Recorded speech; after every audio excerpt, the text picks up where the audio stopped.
Hi friends, welcome back to Annapurna's kitchen. నేను మీ అన్నపూర్ణని. ఈరోజు రెసిపీ వచ్చేసి స్వీట్ పొటాటోతో ప్యాన్ కేక్ అండి. చాలా సింపుల్గా హెల్దీగా ఇంట్లోనే ఇలా చేసుకోవచ్చండి. పిల్లలు కూడా చాలా ఇష్టంగా తింటారు.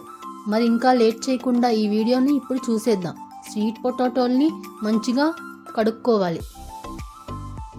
కడుక్కున్నాక చిన్న క్లాత్తో తుడుచుకొని పక్కన పెట్టుకొని చివర్లో కట్ చేసుకోవాలి. కట్ చేసుకుని వాటిని రౌండ్గా చిన్న చిన్న ముక్కలుగా కట్ చేసుకుని అవి నల్లగా అవ్వకుండా ఉండడానికి ఒక గిన్నెలో నీళ్ళు తీసుకుని 1 టేబుల్ స్పూన్ సాల్ట్ వేసుకొని ఆ ముక్కల్ని అందులో వేసుకొని పక్కన పెట్టుకోవాలి. ఇప్పుడు వేరొక గిన్నెలో నీళ్లు పోసుకొని ఒక కన్నాల బుట్ట పెట్టుకుని అందులో కట్ చేసి పెట్టుకున్న స్వీట్ పొటాటోల్ని అందులో వేసుకుని ఆవిరితో ఉడికించుకోవాలి.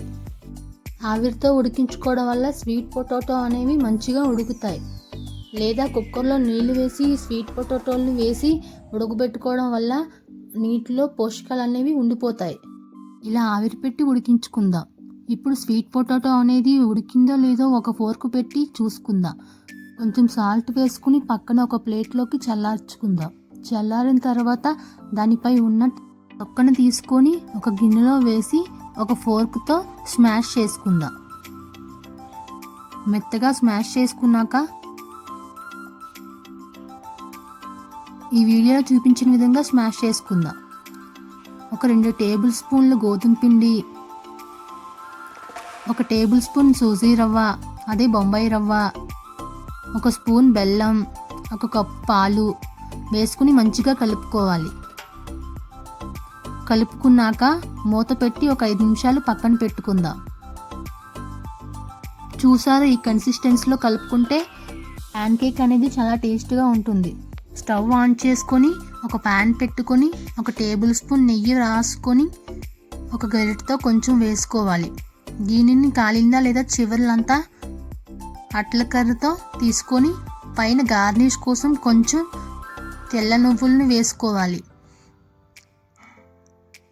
హెల్దీ రెసిపీ కాబట్టి ఇలా తెల్ల నువ్వులను వేసుకొని గార్నిష్ చేసుకున్నానండి. మీకు నచ్చితే డ్రై ఫ్రూట్స్ కూడా వేసుకోవచ్చు. చూసారు ఎంత బాగా కాలిందో.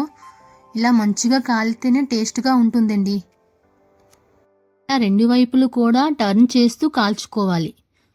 చూసారు ఎంత బాగా కాలిందో. చూస్తుంటేనే నోరు ఊరిపోతుంది కదా. చిన్నపిల్లలు కూడా ఎంతో ఇష్టంగా తింటారండి. హెల్దీ రెసిపీ కాబట్టి మీరు కూడా ఇంట్లో ఒకసారి ట్రై చేసి ఈ టేస్ట్ ఎలా వచ్చిందో కామెంట్లో చెప్పండి.